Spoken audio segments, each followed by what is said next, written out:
Well, a very good morning to you. Welcome to KTN News Special. I'm Noakip Kimboy, and today we are discussing matters education. Over 1.6 billion students who are affected by COVID-19 in various forms and ways across the world.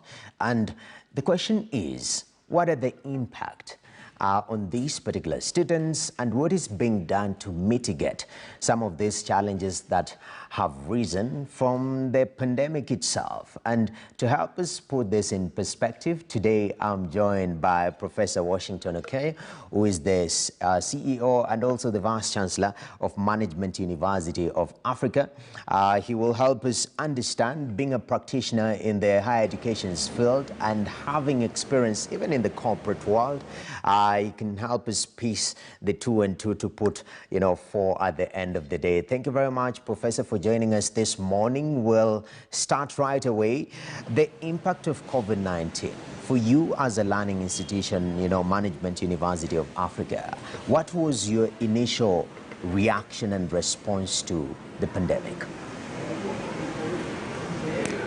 Thank you very much for the question.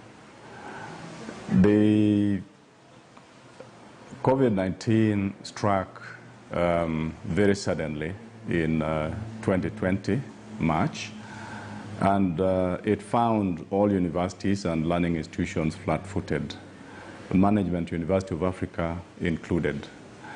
We, however, responded very, very swiftly to the COVID-19 when it struck. We set up teams which looked at the status of the university immediately. It was closed by the government. So the teams were basically responsible for identifying what the status of all the students and all the learning, all the programs, where they were. And that helped us to sort of have a basis to plan on the actions that we needed to take. And some of the actions that we needed to take was how to settle the students in the new normal as the COVID-19 was ravaging the whole country and prevented students to go through their normal routines of face-to-face learning in the university. So we used a very structured approach. Specifically, the teams came up with what needed to be done. We communicated all these to students, and basically it meant having students be put on virtual learning immediately so that they didn't lose time for their studies. The aspects of learning were done by having various subjects being programmed to be done through virtual means. And it meant basically also training our lecturers, because we had done very little of virtual learning in the past. So everybody was not able to pick it up immediately, but needed some guidance. So we had to do some retraining also. And eventually we managed to move on and had the students settle down through virtual learning. Okay. So there is this transition from the brick and mortar and face-to-face interaction form of learning, the traditional learning that we know, to virtual learning, and that took a lot of preparation and setting the structures needed. But let's talk about the students themselves. How did this pandemic, from your observation being the leader of MUA, how were the students affected, especially during that period of before enrolling into now the virtual learning space? What are some of the impacts of COVID-19, especially psychological, did you observe? Yeah, the students were seriously impacted on psychologically. And because students are naturally used to be on campus and learning interactively together with their colleagues. So having them keep away from that physical presence in the universities basically made the students be very, very concerned. And because they had to now start learning in environments which they were not used to, they had to start learning at home. And home environment obviously is not conducive to learning at all. So they had a lot of psychological disadvantages. Among the psychological disadvantages, they started fearing for their lives. They started fearing for the time that their studies would take. And they also started fearing for their own colleagues, wondering, where is my colleague? Where is my fellow student? How are they doing? Are they being affected by the COVID-19?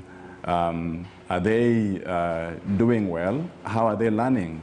On the other hand, they also were not very comfortable because a lot of learning is actually interactive, and that's how effective a student can be when he or she is being taught. So when they are not together with other fellow students, they can be struggling with one issue or with a question or with a particular topic, and yet they are not able to have anybody close by to ask. Students also psychologically were affected by the fact that their parents and their guardians and other people who normally support them were also not able to go to work. So they were fearing that what would happen? My parents are not working, my guardians are not working, are they still going to be able to pay my fees and stuff like that? So there's quite a lot of things that were going through the students' mind, which COVID-19 brought around. And actually, that kind of pressure is not healthy for students' mind who is supposed to be focused on studying and learning, and all of a sudden we have this global pandemic that just switches things up. You've mentioned, Professor, that home environment is not conducive for learning. And now we are talking about the new normal, which we'll touch more on in details. But how can you make home environment conducive for learning at the end of the day? Because this seems to be a trend that is being picked up quite fast.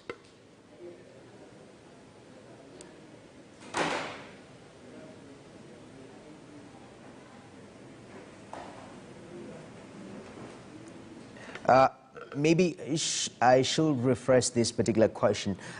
The issue about, you've mentioned home environment is not conducive for learning, but we know that the new norm, actually some people are very comfortable having these online classes from their homes. So is there a particular way that we can make the home environment more conducive for learning? Yeah, thank you very much for the question. I think it is possible. It is possible to make home environment conducive to learning.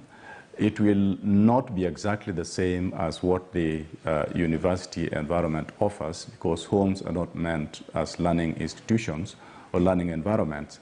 However, some of the simple things that can be done in the home environment so that we make them conducive to learning. One, there must be a special room which is equipped with learning desks, learning chairs, equipped with computers, equipped with online learning requirements like internet facilities, but also is completely devoid of interruptions. Interruptions are key factors that deter students from being able to concentrate. And it necessarily needs to be in a place which is not noisy, where there isn't a lot of other activities which are not conducive to learning taking place. So the student, him or herself, also needs to realize that although they are learning at home, they are not at home per se, you know, in the sense that they need to portray a classroom, a lecture room, and learning environment, although they are at home. And this has to be very, very carefully planned and followed. Students need to make sure that they have exactly the same plans, the same timetables that they have when they are in the campus.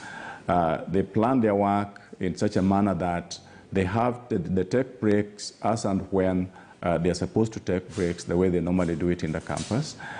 If it is 20 minutes, if it is 30 minutes, and that in between lessons they engage in other activities which are not necessarily learning oriented, so that they can mentally reset their thinking and also their concentration when they go in for the next lesson. Those are some of the things that need to be done. But importantly, the parents, the guardians who are at home need to make sure that they keep the students away from the normal home course and the normal home activities, so that learning is enhanced and is as close as possible to the way it is done when within the university environment. Indeed, Professor, and you know, from experience going to university or a higher learning institution, you know, it happens in our context. You are grown up now, so even the learning institutions are not in contact with your parents on a first name basis. They just have the students. So for your institution, the things that you have outlined in terms of making, you know, our homes a more, you know, friendly environment for learning. How did you help with this? Did you guide the students? Did you also involve the parents so that your students will have that capability of making sure that they are maximizing and properly utilizing this online platform that you set up?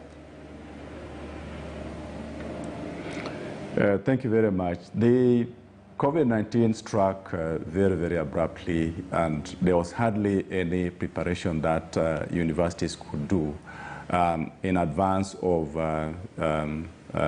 moving on from physical learning to virtual learning.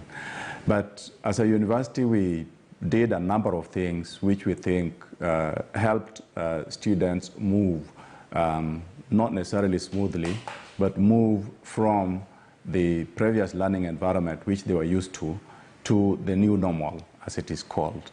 One of them was to explain to them through very, very structured communications that this is a situation which is not within our control, not within the control of everybody. So we are trying to make good of a bad situation. And therefore, we will try a number of things which we have already designed, which are meant to ensure that you continue learning, although you're not going to be learning in the usual environment which you are used to. But nevertheless, you have to get used to this. So we advise them to set up suitable learning environments, suitable learning rooms in their own homes, which are capable of offering them learning environment which is conducive to learning itself. And we also gave them a number of references which they use to learn. Fortunately, our university library has got internet connections where, and of course software, where students are able to access the library from wherever they are. So they are able to access the library through what we call the off-campus system, which gives them access to all the volumes and all the online materials that we have in the library. So they are able to make reference, they are able to read without necessarily having to physically visit the libraries, and that really has enhanced their ability to have access to these materials and keep learning and keep getting new knowledge as if they were on campus. Wow. We also have arrangements which we made with the facilitators, that is the lecturers. The lecturers are in constant touch with the students through phones, through emails, and also through online systems, where we have chats, and we engage our students and ask them questions in case they have difficulties in certain aspects of their subject which they're learning. Then the lecturers are able to help them online. Through our Student Affairs Department, we also have the counselor, and the counselors who are the experts in counseling also engage with the students during this time when they are at home.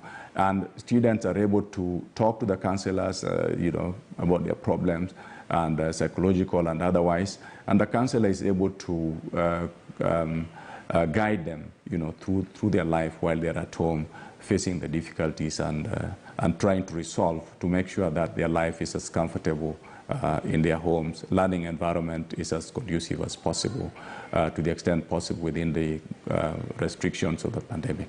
Wow, that's very helpful, having somebody in your contact just to speak to. I think the pandemic really isolated people, individuals, and that loneliness. It saw a rise in numbers of, matters to do with mental health, and also the management of that. There had to be intentionality, and I'm glad that you had, somebody to help on call for the students. But still on the structural issue, Professor, did you encounter any unique case? Because these we saw, especially with public universities, a lot of people are forced to head back to their homes.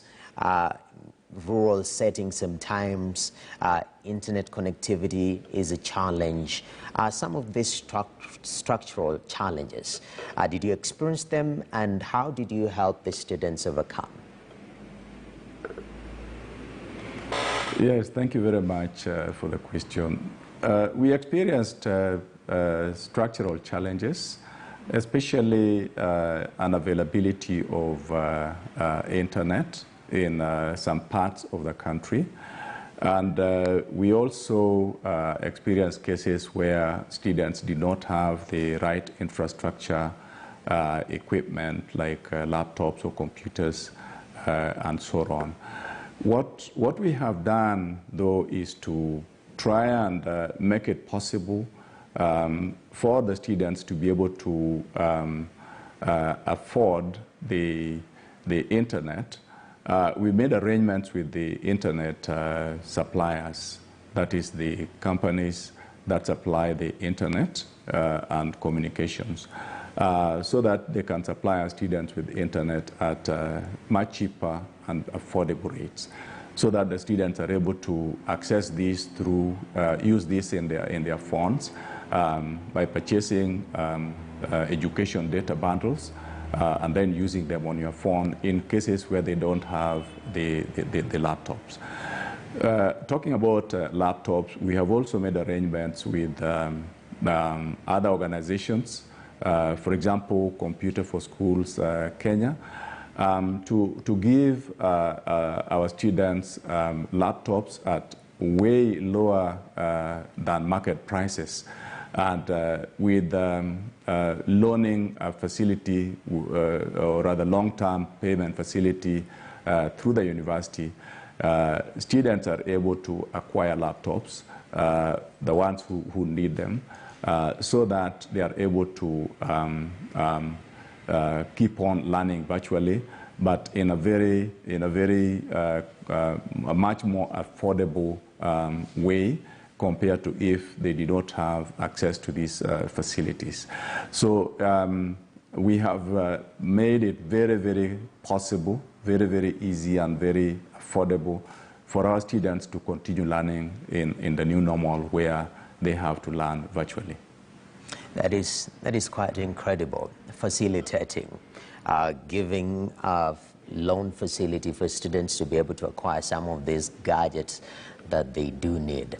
Very, very good for the students at the end of the day. And also that deal with mobile service internet providers. Very important, because bundles can be quite expensive. We understand that, especially if you have some of these applications like Instagram. But I don't know, I don't think the university is using Instagram as a tool of educating the students. But Professor, coming into the issue, going back to the issue of, mental health and psychological affairs of the students. You said you had a helpline where a student could reach out for psychologists to help them, address some of the issues that they're facing in their own life. But from the institutional approach, because sometimes what people go through, they might not necessarily want to communicate. So was there any intentional effort from the institution, your learning institution, to reach out to the students and also check on their mental well-being? Yeah, in terms of mental well-being, we have a lot of plans to try and get the students to suffer less from the mental situations. And our counselors within the university called students, and they discuss with students their situation, their psychological situation, how COVID-19 is affecting them, how they're coping, and so on and so forth. And they do it on case-by-case basis, where a student, really needs, closer contact, like interaction with the counselors, then we make arrangements for the counselors to see the students physically. If it is a situation where they can be helped through the phone, then that also we do. But importantly, as the students are allowed to come back, for physical learning within the campus, we interact with our students. The counselor herself has sessions with the students, and then they will do assessment on the student situation in terms of the way they talk, in terms of the way they feel, in terms of their concerns, and so on and so forth. And based on that assessment, then we take students through counseling and some other assistance that may be necessary, depending on the level to which a particular student is affected.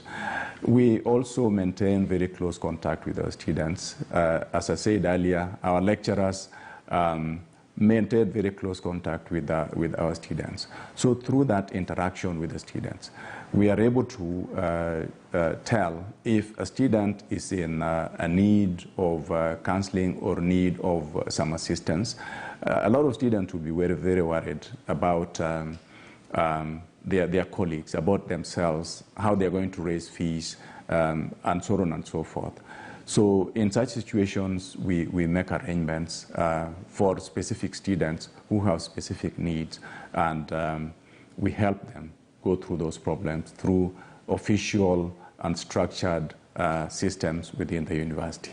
Oh, quite incredible that the school reaches out to the students on a one-on-one basis. That is what needs to be done. We saw the issue of mental health being addressed even by the Ministry of Health during the COVID-19 briefing, and raising concern that there's been a rise in mental health issues during this COVID-19. And higher learning institutions do have a very critical role to play, especially towards their students. And I'm glad MUA is taking that step. But at this particular moment, KTN News Special, we'll take a short break. When we come back, we'll talk matters of reassimilation Now students are going back to physical learning. What is being done in that regard, and what is the balance between online and this physical learning that we're going? Are we just picking up from where we left, or what exactly is happening? That and many more after the break.